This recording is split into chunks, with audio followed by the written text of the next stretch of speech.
Hello, नमस्कार. उपस्थित सर्वांचं स्वागत. आज आपल्या गोळक कट्टाचा 80वा भाग आहे. ऑगस्ट 2018 मध्ये या कार्यक्रमाची सुरुवात झाली आणि कार्यक्रमाचा उद्देश असा होता की वेगवेगळ्या क्षेत्रातील व्यक्तींना आपण इथे बोलावतो. त्या त्या क्षेत्रातील कर्तृत्ववान व्यक्तींना त्यांचा जीवन प्रवास समजून घेणं हा या कार्यक्रमाचा उद्देश असतो. त्या निमित्तानं वेगवेगळ्या क्षेत्रातल्या माणसाला आपण इथे बोलावतो आणि त्यांच्या आयुष्यामध्ये, प्रत्येक कर्तृत्ववान माणसाच्या आयुष्यामध्ये कष्ट असतात, संघर्ष असतं, यश असतं.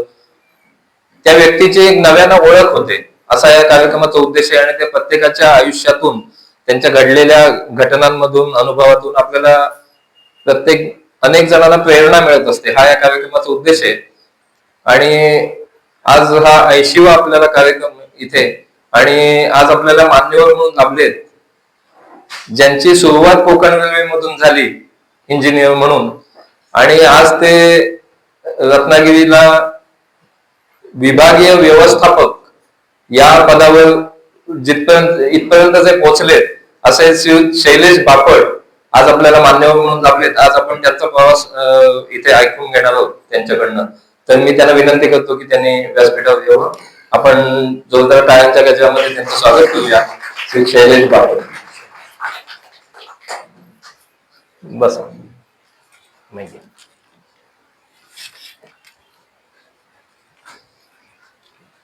टेन्शन नाही. शैलेशजी नमस्कार. चालू. नमस्कार. आपण प्रत्येक व्यक्तीचा लहानपणापासून प्रवास समजून घेतो आणि आतापर्यंतचा. तर त्याची सुरुवात आपल्याकडनं तुमच्या लहानपणापासून आपण करूया की तुमचं बालपण, तुमचं गाव, याच्याबद्दल थोडी माहिती सांगितली तर बरं. येस, माझं गाव केळे मसगाव, रत्नागिरीपासून 10 किलोमीटर अंतरावरती आहे. बालपण तसं म्हटलं तर रत्नागिरी शहरामध्ये गेलं, पण ज्या आठवणी किंवा ज्या पद्धतीनं मी सांगू शकतो किंवा ज्या लक्षात आलेल्या गोष्टी आहेत, या सगळ्या केळे मसगावशी निगडीत आहेत. तर मूळ गाव तिथे, आणि त्याच्यानंतर मग शालेय शिक्षण वगैरे रत्नागिरीमध्ये झालं. अच्छा. शालेय वयातल्या किंवा केळे मसगाव मध्ये काही आठवणी लक्षात राहिलेल्या लहानपणच्या, अशा काही अनंत आठवणी आहेत. केळे मसगाव म्हणजे हृदयाच्या अतिशय जवळचा विषय आहे आमचा. लहानपणापासूनच, म्हणजे जवळपास किती, मी 1-1.5 वर्षाचा असल्यापासून कदाचित मला आठवत नाही, पण मी तिथे केळे मसगाव मध्ये राहिलो काका काकूंबरोबर. त्याच्यानंतर माझे आई वडील तिथे येत असत, किंवा त्यांच्या नोकरीमुळे त्यांना ते शक्य नव्हतं, म्हणून थोडे दिवस तिथे राहिलो.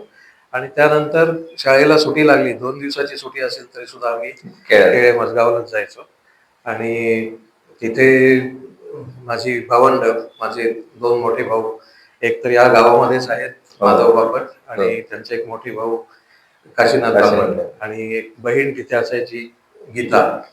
आणि माझ्या 2 बहिणी, म्हणजे आम्ही अशी 6 भावंडांचं आमचं कुटुंब. जरी चुलत भावंड असलो तरी सुद्धा आतापर्यंत आम्हाला कधी असं चुलत भावंड वाटले नाही. इतका जिव्हाळा आणि इतकं आम्हालाही असं सांगून कळत नाही की आम्ही सख्यच समजतो. नक्कीच नक्कीच. तर तिथे, आणि जसं प्रत्येकाचं बालपण होतं त्याच पद्धतीनं आमचंही बालपण गेलं. फार मोठ्या काही अशा वेगळ्या घटना घडल्या नाही, पण तोच चिंध्यांचा बनवलेला चेंडू, तेच आंब्या काजू जमवण्यासाठी शेतामध्ये जायचं. त्यानंतर गुरांच्या मागे जाणार किंवा नदीत जाऊन पोहणार, हेच आनंदाचे दिवस सगळे आमचे गावातल्या सगळ्या गोष्टी.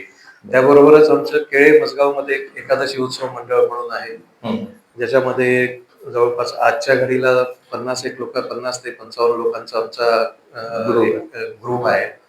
आणि केळे मसगावचं एक वैशिष्ट्य म्हणजे तिथे मुलगा चालायला लागला किंवा मुलगी चालायला लागली की त्या मंडळात त्याला सोडायचं. आणि मग त्याच्या पुढचं शिक्षण, सामाजिक शिक्षण त्या ग्रुपमध्ये होत असतं. चांगले संस्कार. येस, अशा माझ्या सगळ्या आठवणी आहेत. ते मंडळाचं बाकी काय करतात? मी ऐकलंय की तिथे काकड आरती किंवा अशा काही गोष्टी आहेत. केळे मसगावचं जे आमचे काकड आरती उत्सव आहे, एकादशी उत्सव मंडळ, आज जवळपास 150 वर्ष तिथे उत्सवाला झाली. कोजागिरीच्या दुसऱ्या दिवसापासून सुरुवात होते. आणखीन 1 महिना ती काकड्या आरती चालते. पावणे 6 ते पावणे 5 ते 6:30 पर्यंत काकड्या आरती तिथे होत असते.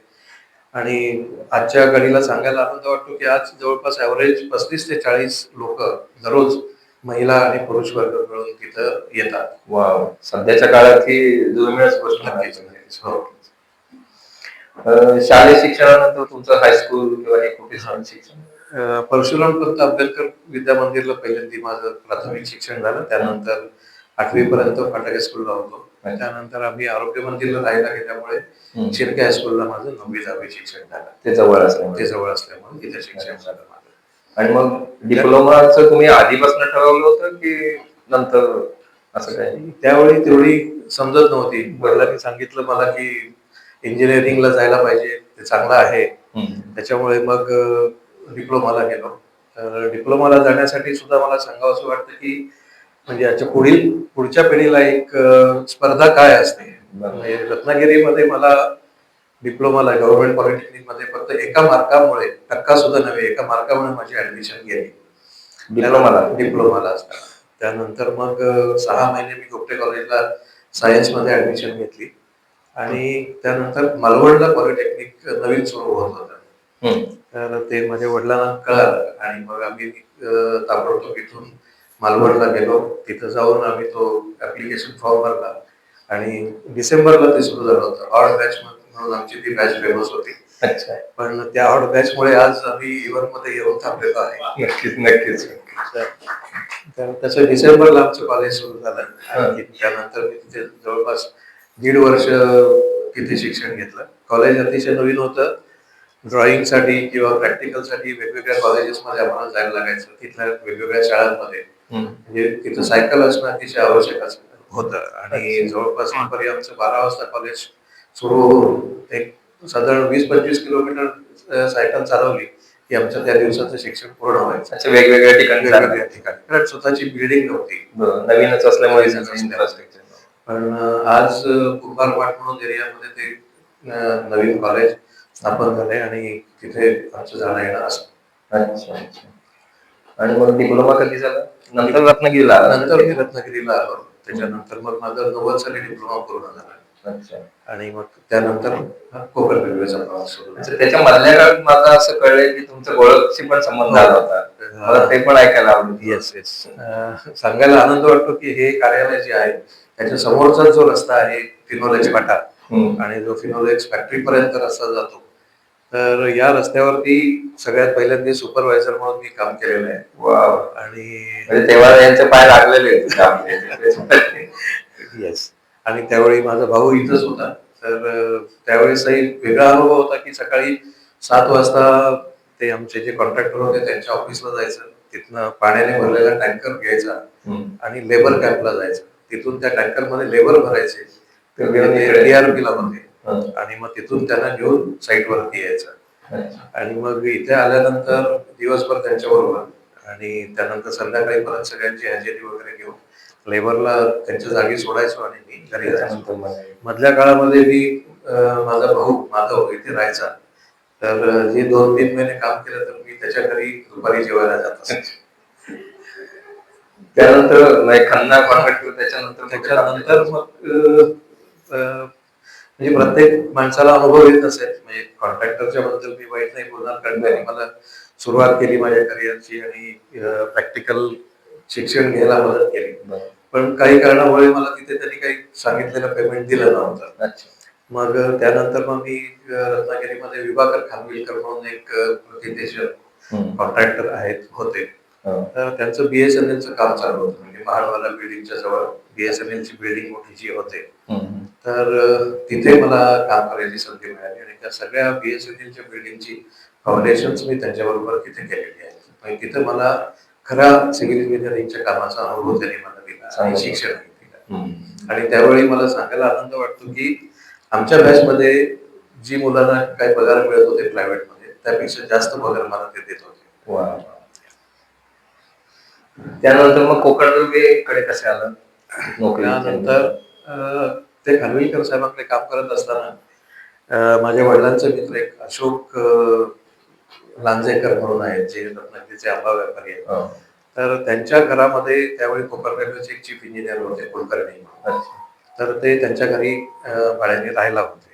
तर त्यांनी वडिलांना असंच म्हटलं, तुमचा मुलगा आता जर इंजिनियर झालाय तर तो कोकण रेल्वेमध्ये का नाही ट्राय करत.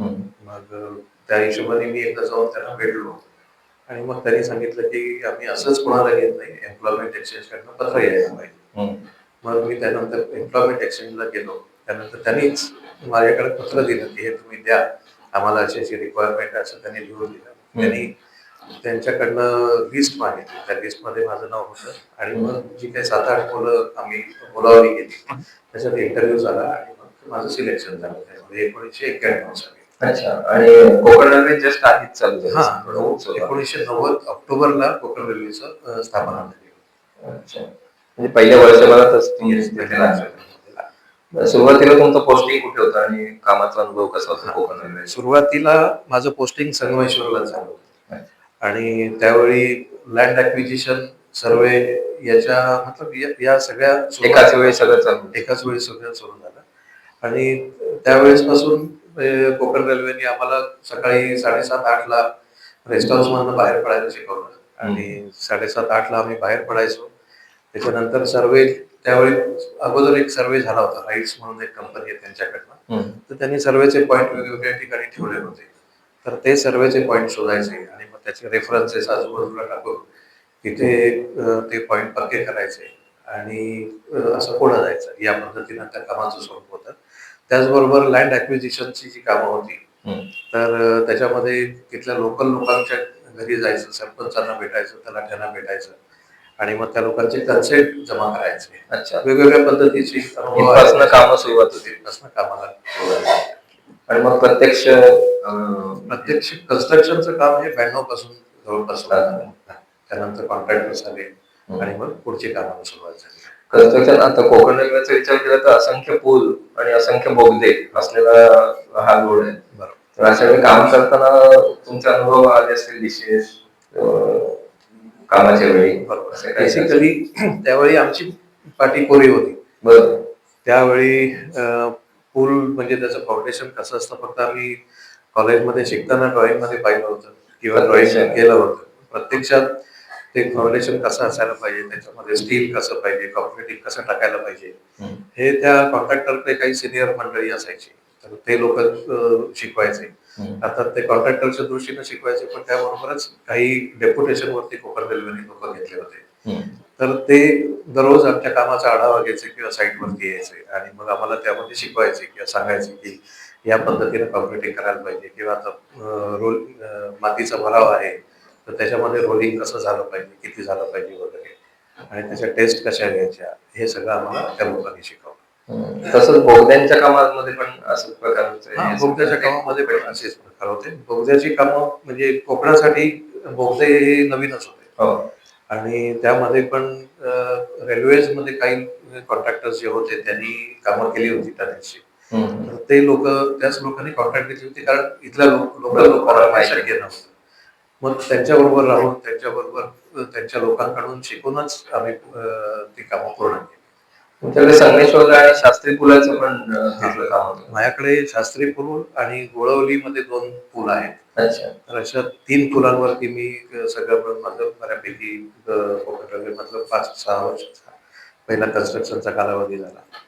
तर त्या शास्त्री पूल हा ठाणे याची वाशीच्या जवळचा जो खाडी पूल आहे त्याचं प्रोटोटाईप एक छोटं स्वरूप आहे. त्या पद्धतीनेच बॉक्स गर्डर्स आहेत, त्या पद्धतीनेच त्याचं फाउंडेशन आहे आणि कोकण रेल्वेच्या या रत्नागिरी रिजन मधला हा एकमेव असा ब्रिज आहे की ज्याच्यामध्ये PSC box girders plus pipe foundation आहे. अच्छा. आणि त्याचं काम केरळची एक कंपनी होती जिओटेक, त्यांनी केलं. अच्छा. आणि कोकण रेल्वेचं आपण म्हणतो ते ऍक्च्युअली एरिया कुठपासून कुठपर्यंत? कोकण रेल्वेचा रोह्यापर्यंत सेंट्रल रेल्वेचं ज्युरिस्डिक्शन आहे. रोह्याच्या पुढे कोकण रेल्वे सुरू होते आणि ती तोकूर हे शेवटचं स्टेशन आहे म्हणजे मँगलोरला. टोटल 738.40 किलोमीटरचं कोकण रेल्वे स्टेशन. अच्छा. रोह्या ते मँगलोर. अच्छा. आणि आपल्या भोक्याचा एक मोठा बोगदा आहे 6.5 किलोमीटर, मला वाटतं उच्चांक आहे.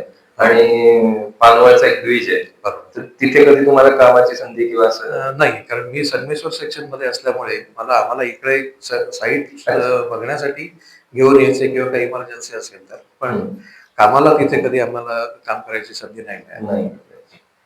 आणि सुरुवातीच्या काळात दगड कोसळणं किंवा असे वेगवेगळे अनुभव येत होते. बरोबर. म्हणजे आज रेल्वे बंद आहे, इकडे अमुक हे कोसळले, दगड कोसळले, माती आली.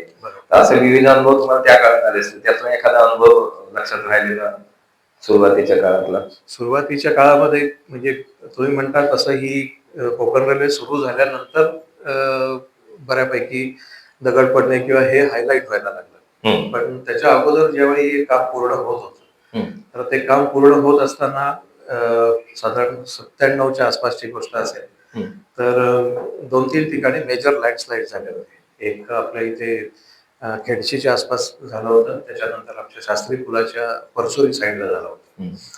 तर ती माझी साईड होती. त्या परसोरी पुलाच्या तिथं जे लँडस्लाईड झालं होतं, तिथं आमचं पाईल फाउंडेशन प्लस वरती गर्डर्स वगैरे सगळे टाकून पूर्ण झाले होते. आणि अशा परिस्थितीमध्ये त्या लँडस्लाईड मध्ये त्या पाईल फाउंडेशनच्या पाईल कॅप असते, तर त्या पाईल कॅपला क्रॅक्स आले होते. 4 मिलीमीटर 5 मिलीमीटरचा क्रॅक होता. पण आरसीसी पाईल कॅप जी जवळपास 6 फूट 5.5 ते 6 फूट उंचीची आहे, एवढ्या मोठ्या मास कॉन्क्रीटला क्रॅक येणं हे खूपच सिरियस गोष्ट होती. तर त्यावेळी आमच्या श्रीधरन साहेबांनी साईटवरती व्हिजिट दिली होती. त्यावेळी खूप गदारोळ झाला. लोकांनी त्याच्यावरती प्रश्नचिन्ह उभी केली की कामाच्या क्वालिटीबद्दल पण प्रश्न उभे राहिले होते. पण श्रीधरन साहेब त्यावेळी साईटवरती आले होते आणि त्यांनी सगळ्यांना एक स्टेटमेंट दिलं होतं की याच्यामध्ये कोणत्याही प्रकारच्या कामामध्ये कुचराई झालेली नाही. तर हा डोंगर जवळपास पाठीमागे 100-1 मीटर पासूनचा जो लँड स्लाइड झालेला होता, त्याच्यावर सेटल झाला होता, त्याच्यामुळे त्या फाउंडेशनला धोका उत्पन्न झाला होता. पण त्याच्यावरती जवळपास 400-450 टनाचे गर्डर्स होते, त्यांना कोणताही धोका नव्हता आणि ते स्टेबल होतं. मग त्यांनी त्याच साईटवरती आम्हाला एक साईट ऑर्डर बुक असतं, त्या साईट ऑर्डर बुक वरतीच एक पानाचं लिहून दिलं की याच्या पुढे काय काय करायला पाहिजे. आणि जवळपास म्हणजे आमच्या बरीचशी रेकॉर्ड पण त्यांनी तिथं चेक केली की आम्ही कोणत्या पद्धतीने ते काम झालंय आणि काही. तर त्या साईट ऑर्डर बुक वरती एखाद्या सीएमडीनं येऊन साईटवरती इन्स्ट्रक्शन देणं आणि लिहिणं ही फार विरळ असणारी गोष्ट आहे. मग त्यानंतर त्यांनी तिथे मोठं वेल फाउंडेशन, एक 12 मीटरची वेल हे करा आणि ते सगळं भरून काढा. आणि आज त्याच्यानंतर जवळपास 30-32 वर्ष झाली त्याच्यावर रेल्वे धावते. तर तो एक अतिशय लक्षात राहण्यासारखा अनुभव होता. आणि त्यावेळी थोडीफार आम्हाला भविष्याची चिंताही वाटत होती की हे जर समजा स्टेटमेंट साहेबांनी दिलं नसतं तर मग एवढं लोकांनी आम्हाला त्याच्यावर प्रॉब्लेम केला असता. बरोबर. तुम्ही आता श्रीधवन साहेबांचं नाव घेतलं, आता मी त्याच्याकडेच येणार होतो की ज्यांना मेट्रोमॅन म्हणतात श्रीधवन, आणि मला वाटतं रिटायर झाल्यानंतर त्यांच्याकडे कोकण रेल्वेचं चार्ज दिलेला होता. आणि आपले दुसरे राजाराम साहेब, त्यांच्याबरोबर कधी कामाचा अनुभव?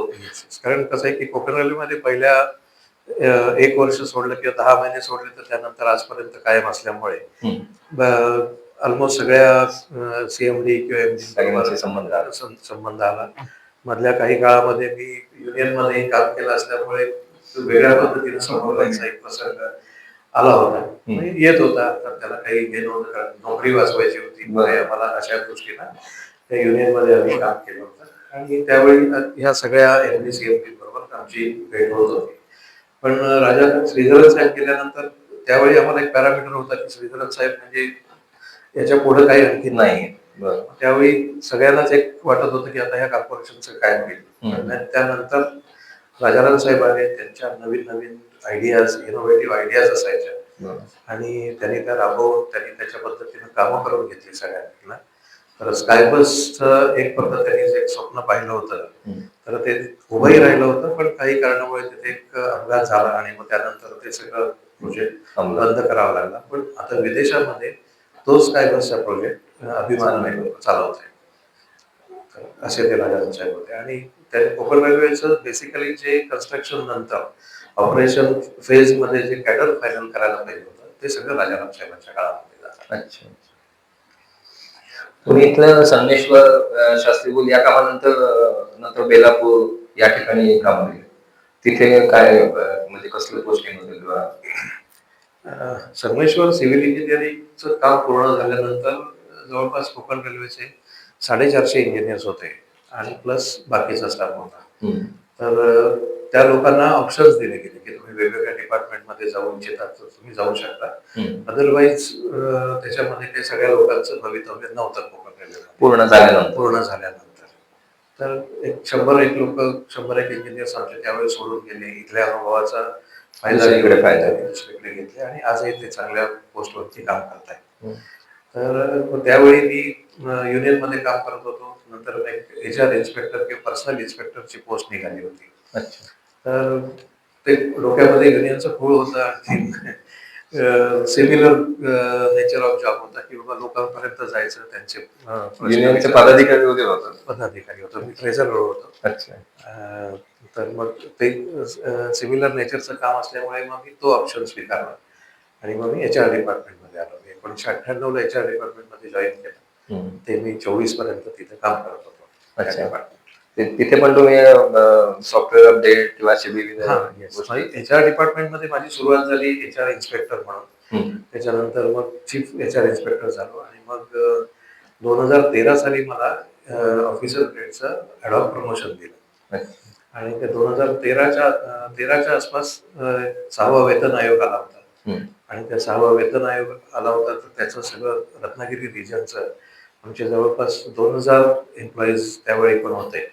तर त्या लोकांचं पे फिक्सेशन करणं किंवा त्या लोकांचं सगळं 6व्या वेतन आयोगामध्ये कन्वर्ट करणं ही सगळी मोठी जबाबदारी मला त्यावेळी दिली होती. त्यावेळी मला ते ॲडॉप प्रमोशन दिलं आणि मग त्यानंतर ते परत परीक्षा वगैरे घेऊन रेग्युलर झालं. मग ज्यावेळी त्याची माझी रेग्युलरायझेशनची परीक्षा झाली, पास झालो, मग मला रियासी म्हणजे जम्मू काश्मीर प्रोजेक्ट वरती मी सगळ्यात पहिला HR ऑफिसर म्हणून पोस्टिंग झालेला ऑफिसर होतो तिथे. बाकीचे आमचे लोक तिथे गेले होते पण HR डिपार्टमेंटचा कोणी ऑफिसर तिथे गेला नव्हता आणि त्यावेळी तो प्रोजेक्ट चांगल्या स्विंग मध्ये यायला लागला होता. काही लोकल लोकांचे प्रश्न होते आणि अशा दृष्टीने मला तिथं पोस्टिंग दिली. आणि जम्मू काश्मीरला प्रत्यक्ष तुम्हाला कामाचा पण अनुभव जम्मू काश्मीरला मी HR डिपार्टमेंटमध्ये होतो पण सिव्हिल इंजिनिअरिंग मध्ये काम केलं असल्यामुळे मी ऑलमोस्ट सगळ्या साईटवरती सगळ्या इंजिनियर्स बरोबर जात असे आणि तिथल्या कामाची माहिती करून घेत असे. आणि तो किडा जो असतो तो बाहेर पडतो. तर तिथे मला वाटतं पुलाचं काम केलं होतं ना. तिथे टोटल 54 किलोमीटरचं कोकण रेल्वेने काम केलंय. त्याच्यामध्ये जो चिनाब नदीवरचा पूल आहे जवळपास 350 मीटर रिव्हर बेड पासून उंचावरती आहे. तर तो सगळ्यात वाखाणलेला ब्रिज आहे. त्याच्यानंतर दुसरा एक अंजी म्हणून आहे जो आता आपण वरळी सीपीएसला केबल ब्रिज बघतो तसा इंडियन रेल्वेमध्ये रेल्वेचा केबल ब्रिज नाहीये पण तो तिथं अंजी मध्ये पहिल्यांदा तो केबल ब्रिज आहे. तर तो पण बघायचा मला योग आला होता. आणि आता एवढ्या सगळ्या प्रमोशन नंतर आता जर तुम्ही ज्या पदावर आलेला आहात त्याच्या आधी तुम्हाला चेअरमन MD यांच्याकडे गौरव झालेला आहे उत्कृष्ट कामाबद्दल. त्याच्याबद्दल थोडं. तीन वेळा मला चेअरमन अवॉर्ड मिळाले. सगळ्यात त्याच्यासाठी एकदा आपण जोरदार टाळ्या करू. टोटल 11-12 अवॉर्ड्स आहेत पण त्याच्यामध्ये चेअरमन अवॉर्ड जी होती ती 3 अवॉर्ड्स आहेत. जसं मी तुम्हाला म्हटलं की 6वा वेतन आयोग ज्यावेळी आला त्यावेळी मला ॲडॉप प्रमोशन दिलं गेलं. आणखीन तो स्टिप्युलेटेड पिरियड होता की 1.5 ते 2 महिन्यामध्ये आम्हाला सगळ्या 2000 लोकांचं पे फिक्सेशन करायचं होतं. त्यांचं अरियर पेमेंट करायचं होतं. तर ते काम मी आणि माझे सहकारी म्हणजे पर्सनल डिपार्टमेंटमध्ये माझ्याबरोबर 4 लोक दिले होते. 4 लोकांची टीम होती आणि त्यांच्याबरोबर बसून आम्ही ते काम पूर्ण केलं. त्यावेळी वेळेचं काही बंधन नव्हतं म्हणजे आम्ही ऑफिसमध्ये जायचो आणि रात्री 1:30-2 वाजेपर्यंत ते असायचं. जवळपास 1 महिनाभर ते काम पूर्ण केलं आणि ते काम वेळेत पूर्ण केलं आणि त्याच्यानंतर हार्डली काही 2 किंवा 3% कंप्लेंट त्याच्यामध्ये आल्या होत्या. तर त्या परफॉर्मन्समुळे मला सगळ्यात पहिल्यांदा चेअरमन अवॉर्ड मिळाला होता. त्यानंतर माझी इथनं बेलापूरला बदली झाली. आणखीन मधल्या काळामध्ये माझ्या लक्षात आलं की HR डिपार्टमेंटमध्ये मोनोटोनस होणारी कामं अशी भरपूर असतात की एकच पद्धतीचं तेच काम आहे, काम करत राहायचं. तेच काम करायला लागतं किंवा त्याच कामामध्ये लोक अननेसेसरी चुका करतात. मग त्यावेळी आमच्याकडे IT टीम स्वतःची कोकण रेल्वेची IT टीम आहे. तर त्या IT टीमच्या काही ऑफिसर बरोबर चर्चा केली मी आणि म्हटलं की जर कोकण रेल्वेच्या HR डिपार्टमेंटसाठी काही मॉड्यूल आपल्याला डेव्हलप करता येतील का. अच्छा. तर मग त्याच्यासाठी वेगवेगळ्या बैठका झाल्या. मग त्यानंतर सगळ्यात पहिलं मी एक सर्व्हिस सर्टिफिकेटचे प्रत्येक एम्प्लॉईला कुठे लोन घेण्यासाठी, कुठे पासपोर्ट घेण्यासाठी किंवा रेशन कार्ड काढण्यासाठी वगैरे लागतं. तो एक छोटा पार्ट असतो, एक सर्टिफिकेट असतं. पण मी पाहिलं की सर्टिफिकेटमध्ये नावाचं स्पेलिंग लिहिताना आमचे लोक चुका करतात, डेसिग्नेशन किंवा अशा होतात. छोट्याशा चुकीमुळे त्याला ताप होतो, त्यांना मग पुढच्या गोष्टींसाठी त्रास होतो. मग सगळ्यात पहिलं जे मी काम केलं की ते सर्टिफिकेट मी डिजिटाईज करून त्याच्यामध्ये फक्त कशासाठी सर्टिफिकेट पाहिजे एवढं टाईप करायचं आणि मग ते एका मिनिटामध्ये प्रिंट होऊन येतं. तर ते सगळ्यात पहिलं सॉफ्टवेअर म्हणायचं सॉफ्टवेअर डेव्हलपमेंट, पण सुरुवात तिथनं झाली आणि आजच्या घडीला त्याच्यामध्ये जवळपास 12 ते 13,000 सर्टिफिकेट्स इश्यू झालेली आहे.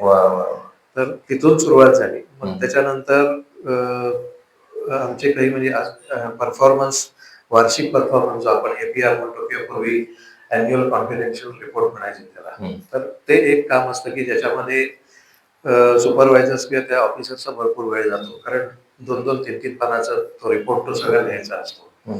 तर मग ते मॉड्यूल डेव्हलप करण्यासाठी मी खूप प्रयत्न केले आणि आजच्या घडीला मला सांगायला आनंद वाटतो की जवळपास आमच्याकडे डिजिटल स्वरूपामध्ये मागच्या 12 ते 13 वर्षाचा रेकॉर्ड आज अवेलेबल आहे आणि त्याचं एकही कागदाची प्रिंट आम्ही कधी घेतली नाही. म्हणजे एवढे 12-13 वर्षाचं जवळपास 5,000 एम्प्लॉईजचे ते सगळा डाटा आमच्याकडे अवेलेबल आहे आणि एका क्लिकवरती तुम्हाला तो सगळा डाटा मिळू शकतो. मग त्यानंतर मग आम्ही सेटलमेंट लोकांची आमच्याकडे रिटायरमेंट सुरू झाल्या. मग त्या सेटलमेंटमध्ये तुम्हाला माहिती आहे की वेगवेगळ्या प्रकारची देयकं असतात, लीव्ह एन्कॅशमेंट असते, ग्रॅज्युटी असते. त्यामध्ये लोक वेगवेगळ्या पद्धतीनं कॅल्क्युलेशन करायची किंवा चुका करायची. मग ते लक्षात आलं की आता ही आणि याच्या पुढे लागणार ही गरज आहे बनवायची. म्हणून मग ते मॉड्यूल डेव्हलप करण्यासाठी मी सुरुवात केली आणि जवळपास 7 ते 8 महिन्याच्या कालावधीमध्ये ते मॉड्यूल डेव्हलप झालं. तर म्हणजे एक नुसतं त्यांचं सर्व्हिस सही टाकलं की पुढे आपोआप येतं. तर त्याच्यासाठी हा फॉर्मॅट सगळा तो तयार आहे आणि त्याच्यानंतर म्हणजे PPO पेन्शन पेमेंट ऑर्डर सुद्धा प्रिंट होऊन त्याच्या पुढे त्यांना 80 वर्षी, 85 वर्षी वगैरे जी टप्प्याटप्प्याने कोणत्या पद्धतीनं पेमेंट मिळेल या सगळ्याचं डिटेल आता एका पानावरती त्या एम्प्लॉईकडे अवेलेबल असतं. आणखी ते रेकॉर्ड ज्यांना लॉग इन आहे किंवा ज्यांना त्याचा ऍक्सेस आहे ते कधीही चेक करू शकतात. तर अशी आता जवळपास त्याच्यानंतर जवळपास 650 ते 700 लोकांची सेटलमेंट त्या मॉड्यूल मधनं झाली. तर ते झाले. त्याच्यानंतर काही ट्रान्सफरची मॉड्यूल आहेत किंवा क्वार्टर्स अलॉटमेंट असतात, छोट्या छोट्या गोष्टी असतात, पण त्याच्यामध्ये जो वेळ जातो प्लस मग त्या लाल फितीमध्ये कुठे फाईल अडकायची पद्धत ते तुम्हाला माहिती आहे. तर हे सगळ्या डिपार्टमेंट मध्ये असतात. पण मग त्याच्यासाठी मग ती मी सिस्टम्स बनवण्यासाठी प्रयत्न केले आणि आजच्या घडीला ती सगळी सिस्टम्स चांगल्या पद्धतीनं चालल्या. तर त्याच्यामुळे मला जे दुसरं अवॉर्ड मिळालं होतं ते त्याच्यामुळे त्याच्यामध्ये मी सांगू इच्छितो की APR मॉड्यूल ज्यावेळी बनवलं त्यावेळी आमचं जवळपास 2,500 ते 3,000 एम्प्लॉईचा जवळपास 4 ते 5 वर्षाचा डेटा पूर्ण कलेक्ट करून एंट्री करायची होती. ते एक मोठं टास्क होतं. तर माझे जवळपास 5 ते 6 महिने मी एकही शनिवार घेतला नाही. तुमच्यासमोर तिच्या रागालाही त्या गोष्टी कारणीभूत होत्या. पण त्याच्यानंतर मला अवॉर्ड मिळालं तर टाळ्या वाजवायला ती सगळ्यात पहिल्यांदी होती. आताही वाजवले पाहिजे. तर अशा पद्धतीचे अनुभव येतात आणि मग त्याच्यामुळे जसं म्हटलं तसं दुसरा अवॉर्ड मिळाला आणि तिसरं जे अवॉर्ड मिळालं ती आमचे एक संजय गुप्ता म्हणून आमचे CMD होते. तर त्यांनी एक नवीन अवॉर्डचं इंट्रोडक्शन केलं होतं की ज्यांची कोकण रेल्वेमध्ये 25 वर्ष सर्व्हिस झाली आणि जसं मराठीत म्हणायचं तर निष्कलंक सेवा ज्यांची झालेली अशा काही लोकांची लिस्ट त्यांनी काढली आणि मग त्याच्यामध्ये मला त्यांनी ते अवॉर्ड दिलं होतं. तर असं ते 3रा अवॉर्ड. आणि आतापर्यंत मला वाटतं 35 वर्ष पूर्ण असले.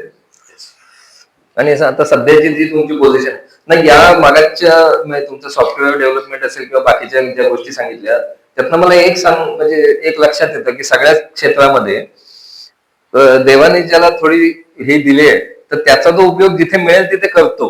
हे मला तुमच्यातनं नक्की लक्षात आलं की मी आणखी एक दुसरं त्याला स्वरूप देतो हा की मी कामाला आळशी असल्यामुळे हा. सिस्टम जर काम करून देते माझं मग ते कार्य असाही एक त्याच्यामध्ये विचार होता. पण मी त्याच्यामध्ये सिस्टम चांगलं रेकॉर्ड मेंटेन राहणं आणि अॅक्युरेट राहणं हा नक्की basic नक्की. उद्देश आणि असतो. एवढ्या सगळ्या व्यवहारांचे दुवा पण लागले असतील की कामं कशी झटपट आमची व्हायला लागली त्याच्यामुळे आणि भविष्यातही होतील. Yes. हे तुमचं क्रेडिट आहे सगळं. आणि आता आम्ही जी बनवलेली काही मॉडेल्स आहेत ती दुसऱ्या काही पीएसयूज पण अडॉप्ट. मी आता तेच म्हणणार होतो की हे जे तुमचे काही फॉर्मॅट असतील तर ते अनेक ठिकाणी लागू पडतील असे असतील. Yes. त्याच्यामुळे थोडेफार काही आहे. चेंजेस आता केले. त्याच्यातनं कोकण रेल्वे थोडेफार पैसेही कमवेल.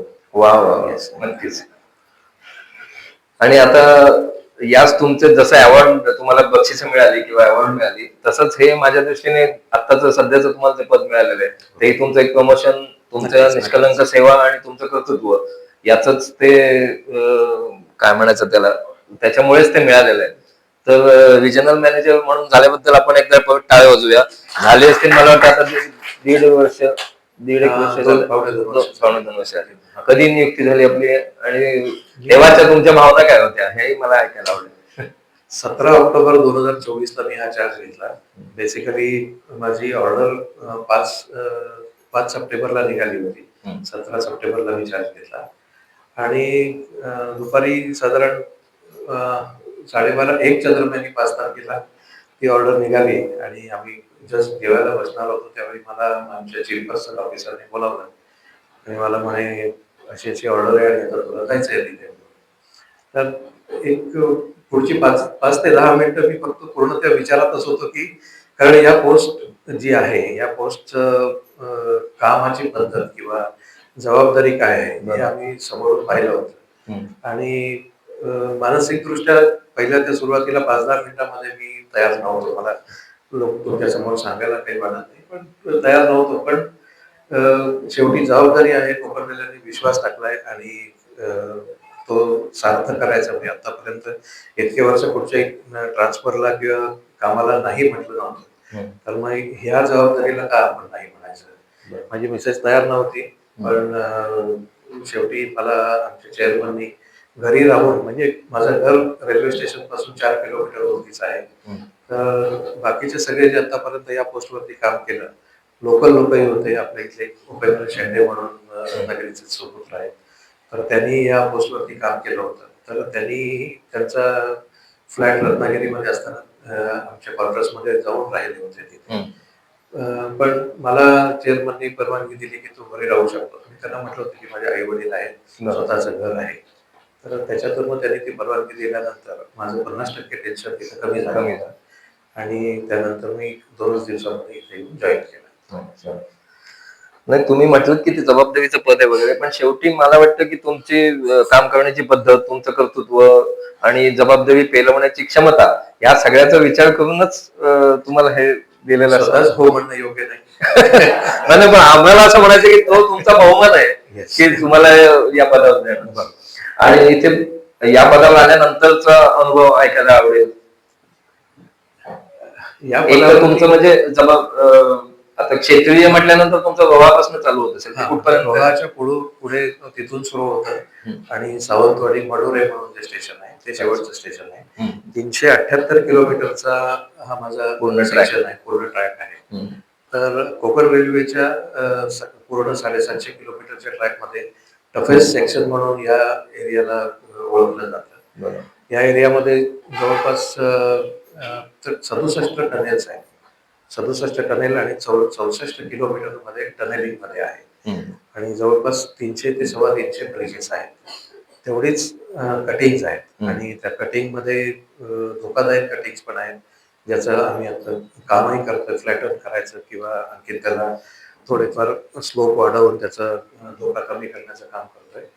तर याच्याबरोबरच इथल्या लोकांचं कोकण रेल्वेवरती असणार प्रेम आणि कोकण रेल्वे दोन्ही जे अवलंबून आहेत तर ती एक फार मोठी जबाबदारी आहे. कारण कसं आहे की जिव्हाळ्याचा विषय आहे.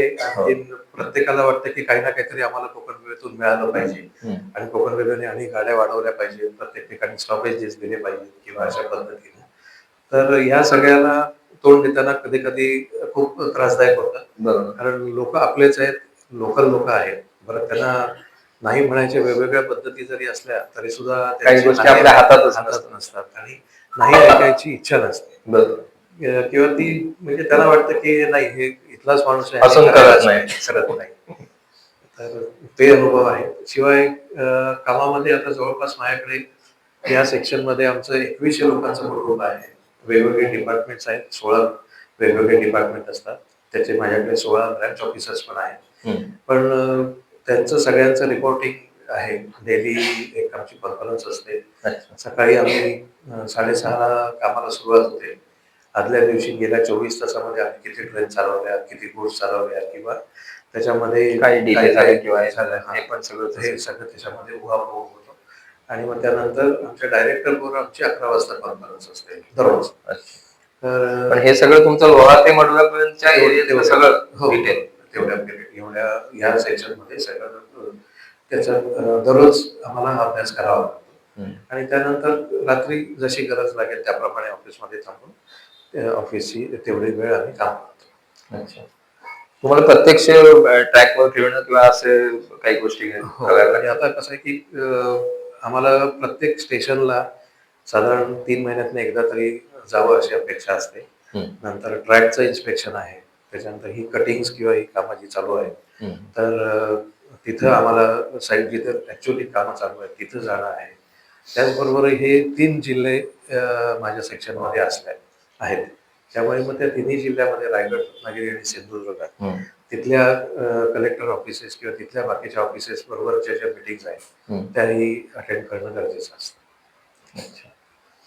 तुमचं आतापर्यंत म्हणजे स्टार्ट टू आतापर्यंत यातला एखादा विशेष अनुभव कोकण रेल्वे बाबतचा असे खूप विषय आहेत, पण म्हणजे एखादा दुसरा किंवा लक्षात राहिला असं आजपर्यंतच्या 30-35 वर्षातला. बेसिकली मी तुम्हाला म्हटलं ते श्रीधरन साहेबांबरोबरचा एक याचा जो अनुभव आहे तो. त्याच्यानंतर हा म्हणजे एक जम्मू काश्मीरमध्ये पोस्टिंग असताना त्यावेळी मी तुम्हाला जसं म्हटलं की तसं पहिलाच HR मॅनेजर तिथे होतो आणि तिथं काही कारणाने तिथल्या लोकल लोकांचा एक स्ट्राईक झाला होता. तो जवळपास 23 दिवस स्ट्राईक चालू होता आणि तिथल्या तोपर्यंत काम सगळं थांबलं असेल लोकल माणसं. हा, लोकल माणसाने ते सगळं काम थांबवलं होतं. आणि आपल्या कोकण किंवा आपल्या एरियामध्ये लोकांची येण्याची, बोलण्याची किंवा बंद करण्याची जी पद्धत आहे किंवा अजिटेशनची पद्धत आहे ती अतिशय सोबर आहे. म्हणजे आपल्याला म्हणजे चर्चा करून मार्ग काढायच्या मनस्थितीत असतात. तर तिथे वेगळ्या पद्धतीनं होतं आणि तुम्हाला वेगळे काही सांगायची गरज नाही, पण अशा पद्धतीनं त्या लोकांसमोर आम्हाला जावं लागत होतं. तर त्याच ह्याच्यामध्ये तिथून जवळपास एक 70 ते 80 किलोमीटर वरती आमची एक गेस्ट हाऊस होतं. तर तिथल्या लोकांना हे बेसिकली कसं होतं की इंडिव्हिज्युअल अग्रीमेंट बनवण्याचं काम होतं की आम्ही त्या लोकांनी छोट्या छोट्या कंपनी बनवल्या होत्या. त्या कंपनी न करता आम्हाला त्यांना डायरेक्ट कॉन्ट्रॅक्ट वरती घ्यायचं होतं. अच्छा. आणि त्याच्यासाठी पहिल्यांदा त्यांचा विरोध होता तिथल्या लोकल लोकांसाठी. तर त्यासाठी तो स्ट्राईक चालू होता. तर मी आता मी घरच्यांनाही कधी शेअर केला नाही तो अनुभव, पण हे चालू असताना एक 17 ते 18 दिवस झाल्यानंतर माझ्या डोक्यात आलं की आमच्या त्या 70-80 किलोमीटर संगलदान म्हणून एरिया जिथे आहे, अतिशय दुर्गम एरिया आहे. आणि तिथं दुर्गम एरिया एवढ्यासाठी की तिथं आमचं कामाच्या साईटवरती पोहोचायला 18 किलोमीटर रस्ता केल्यानंतर आम्ही साईटवरती लोकेशनवरती पोहोचलो होतो. तर असा दुर्गम एरियामध्ये आमच्या तिथे ऑफिस होतं. नुसतं जाणं सुद्धा कठीण होतं. शिवाय डोंगर बिंगर. हा, ते तर होतच. आणि तर अशा याच्यामध्ये माझ्या डोक्यात आलं की तिथल्या लोकांच्या तिथे एक आमचा एक माणूस होता. मी त्याच्याशी फोनवरती बोलणार आहे. ते म्हटलं लोक थोडे दूर आहेत, तर त्यांना अग्रीमेंट करता येईल का त्यांच्याशी, जरा विचार. तर तो त्यांच्या तिथल्या लोकल 2-3च लोक होते, त्यांच्याशी बोलला. तो म्हणला ठीक आहे, करूया आपण. मी संध्याकाळी 7-7:30ला यांच्या नजरेतून सुटलो, बाजूला गेलो, तिथे एक गाडी मागवली आणि तिथून ओव्हरनाईट जर्नी करून मी तिथं पोहोचलो आमच्या त्या संगलदान म्हणून जिथं लोकेशन म्हटलं तिथे. आणि सकाळी मी पोहोचलो आणि सकाळी त्या लोकांच्या सह्या घेतल्या आणि ताबडतोब त्या तिथनं निघून मी आमच्या दुसऱ्या एका रेस्ट हाऊसला जाऊन थांबलो. तोपर्यंत ती बातमी इथे ती स्प्रेड झाली होती की हा माणूस इथे गेला आणि त्यांनी तिथल्या लोकांना, म्हणजे त्यांच्या दृष्टीनं तिथले लोक मी त्यांचे फोडले आणि मी त्यांच्या सह्या घेतल्या होत्या. तर थोडंफार त्यांनी वेगळ्या पद्धतीनं तिथं माझा गौरव केला. पण मग आमच्या इथे एक भंडारकर म्हणून माझे चीफ पर्सनल ऑफिसर होते, त्यांना सांगितलं की सर असं असं केलं. तर मला वाटलं की साहेब खुश होतील माझ्यावरती तिथं जाऊन मी असं काम केलं म्हणून. पण त्यांनी मला फक्त शिव्या द्यायच्या बाकी ठेवल्या होत्या आणि बाकी सगळ्या गोष्टी बोलल्या. आणि त्यांनी मला एवढं सांगितलं की अशा गोष्टी परक्या 2000 किलोमीटर जाऊन हे धाडस करायचं तुझं काही कारण नव्हतं, आणि त्याच्यामध्ये जर काही बरं वाईट झालं असतं किंवा हे झालं असतं तर ते स्वतः अन्सरेबल होतं किंवा कोकण रेल्वेसाठी पण ती चांगली गोष्ट नव्हती. मग त्यांनी 2च दिवसामध्ये ते स्वतः तिथे गेले. त्यांनी मग तिथला तो स्ट्राईक संपवला आणि मला घेऊन ते परत मुंबईला आले. अच्छा अच्छा. नाही, कधी कधी आपण चांगलं म्हणून करायला जातो आणि त्याचे काही आणि त्याचे दुष्परिणाम मी विचारच केला नव्हता, बरोबर. खरं सांगायचं. आणखीन आता तुमचा आजचापर्यंत तुमचं पुढे अजून आहेच आता विजय तुम्ही आज तुमची अजून सेवा आहे, तर त्याच्यासाठी आपण तुम्हाला पुढच्या प्रमोशनसाठी शुभेच्छा देऊया. धन्यवाद. आणि आता श्रोत्यांमध्ये जर कोणाला काही प्रश्न असले तर आपण ते 1-5 मिनिटं विचारूया. फक्त एकच विनंती करेन की ऑफिशियल ऑफिशियल असतील प्रश्न ते आपण त्यांच्या केबिन मध्ये जाऊन विचारायला हवे.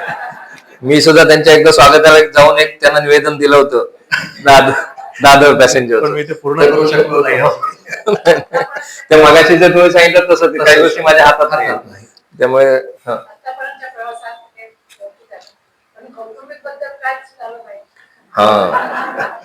नाही, मगाशी मी एक अनऑफिशियल तुम्हाला प्रश्न विचारला की मला वाटलं की कोकण रेल्वे मध्येच लग्न पण ठरलं की काय, तुम्हाला नाही ना त्याच्या आधीच ठरलंय असं.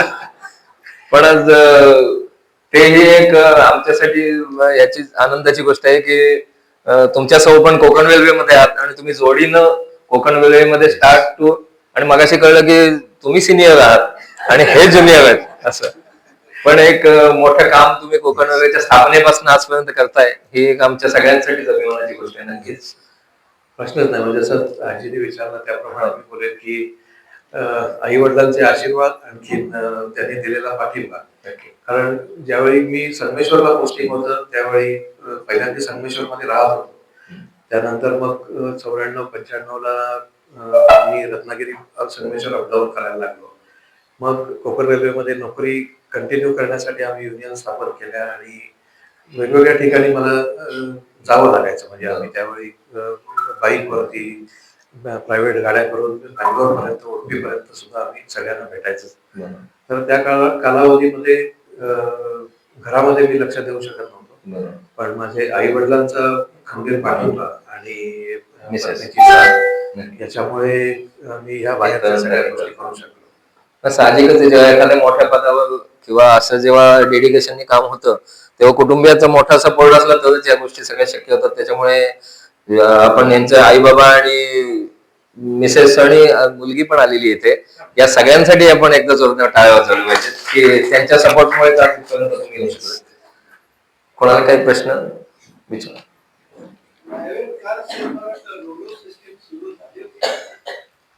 रोरो सिस्टीम ही 2002 सालापासून, जवळपास 2001-2002 पासून त्यावेळी अजून चालू आहे.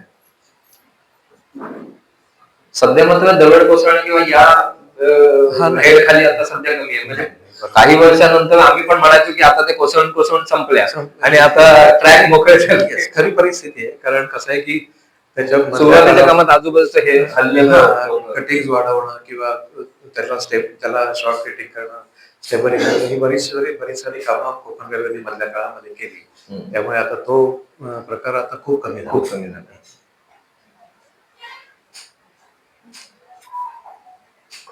आहे कोण? हा,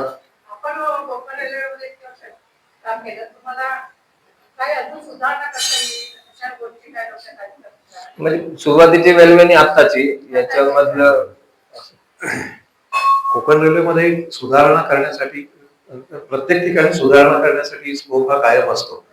पण येस, त्याच्यामध्ये कसं आहे की आता आमची रेल्वे स्टेशन्सही जुनी झाली आहेत. रेल्वे स्टेशन नाही म्हटली तरी 28-29 वर्ष झाली.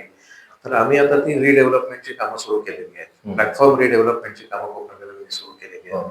ट्रॅक रिनोव्हेशन, आता ट्रॅक त्यांनी जवळपास तेवढेच वर्ष काम त्या मुलांनी केलेलं आहे. त्यामुळे तो त्यांचं आयुष्य किती असतं तुमचं स्टँडर्ड? 20 वर्ष रुळांचं आहे, त्याचं स्लीपरचंही आहे. अच्छा. कारण ते कॉन्क्रीट स्लीपर्स आहेत. आणि आता काही ठिकाणी त्या कॉन्क्रीट स्लीपर तुटणं किंवा या गोष्टी चालू झाल्या. एवढ्या गोष्टी चालू आहेत. कारण कोकण रेल्वेची जी कॅपॅसिटी आहे त्याच्या आम्ही जवळपास 135% गाड्या चालवतो. त्याच्यामुळे त्याचं विअर अँड टिअर ओव्हरलोडच राहतं. आणि ते दुपदरीकरणाचं पण एक त्याचं पण हे चालू आहे. त्याचं चालू आहे. रोहा ते वीर पर्यंत दुपदरीकरण झालेलं आहे. पण त्याच्या पुढचं आता म्हणजे मंत्रालयामध्ये आहे आणि त्याला थोडा वेळ जाईल. पण मंजूर आहे ते, मंजूर आहे, त्याला फंड यायला पाहिजे. होणार ते आज ना उद्या ते होईल. ते एकदा झालं तर मग हा जो आता ताण पडतो तो कमी होईल. जास्त ट्राय.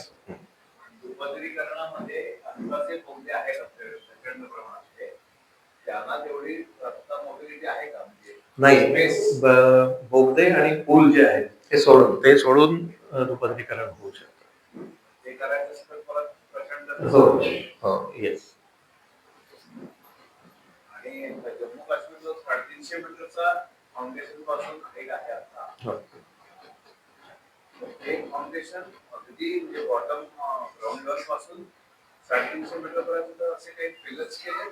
नाही, त्याला आर्च ब्रिज आहे, आर्च पद्धतीचा ब्रिज आहे आणि तो जवळपास बेड लेवल म्हणजे रिव्हर बेड पासून एक 200-200-250 मीटर वरती त्याची दोन्ही साईडला फाउंडेशन्स आहेत आणि त्याला त्या आर्च कनेक्ट होतात.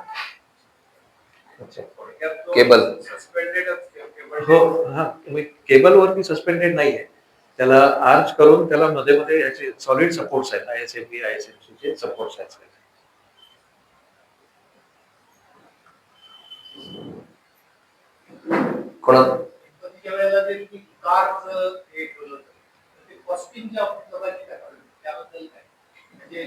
मी म्हटलं की कोकण रेल्वेच्या कारभाराबद्दल इथे बोलू शकत मला काही रिस्ट्रिक्शन्स आहेत. सॉरी, आपण ऑफिस मध्ये जाऊ. कारण का शेवटी आता पदावर असताना काही संकेत आपण पाळले पाहिजे. आपण संपूया मग. तुमचा एक छोटा सत्कार करूया. तुम्हाला काय बोलायचं असलं 2 शब्द बोला. मी राजाभाऊ जोगला विनंती करतो की त्यांनी आपण छोटा सत्कार करूया साहेबांचा.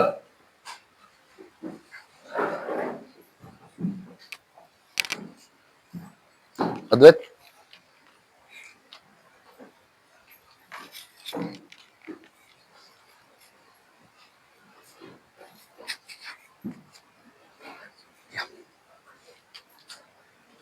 शाल घ्या. मी म्हणतो इकडं ते घेऊन यायचा.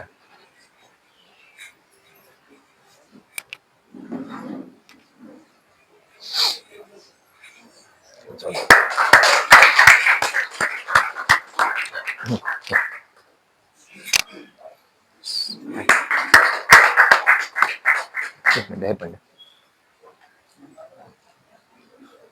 आणि मग पण आलं. येस,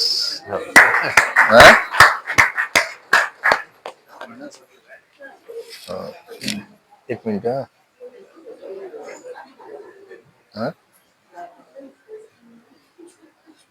हे देऊया घडी करून तुम्हाला.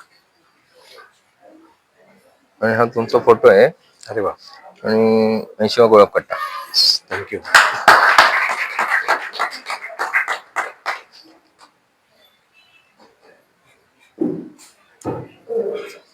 बोलणार ते नाही सर बोलताय तुम्ही? सिव्हिल इंजिनिअरिंग मध्ये तुम्ही प्रत्यक्ष काम किती वर्ष? सिव्हिल इंजिनिअरिंग मध्ये 97 पर्यंत काम केलं. 91 ते 97. 5-6 वर्ष. टोटल HR मध्ये ऍडमिनिस्ट्रेशन मध्ये. स्कोपच नव्हता ना ट्रेन पूर्ण झाल्यामुळे. आमचे PS मराठी ST मधनं डेप्युटेशनर आलेले होते. हा हा, काही हो बरोबर. हा तुमच्या. आणि आमचा फणसळकर आता वैभव पण तिकडेच आहे. हो आहे. तुमचा ऑर्गन वाजवणार. हो हो. सगळ्यांना एक विनंती आहे की आपण एक ग्रुप फोटो काढूया. यानंतर हा कार्यक्रम संपेल. पुन्हा एकदा भेटू आपण पुढच्या महिन्याच्या 3ऱ्या शनिवारी एका वेगळ्या व्यक्तीबरोबर. Yes. सगळ्यांना विनंती आहे की ग्रुप फोटोसाठी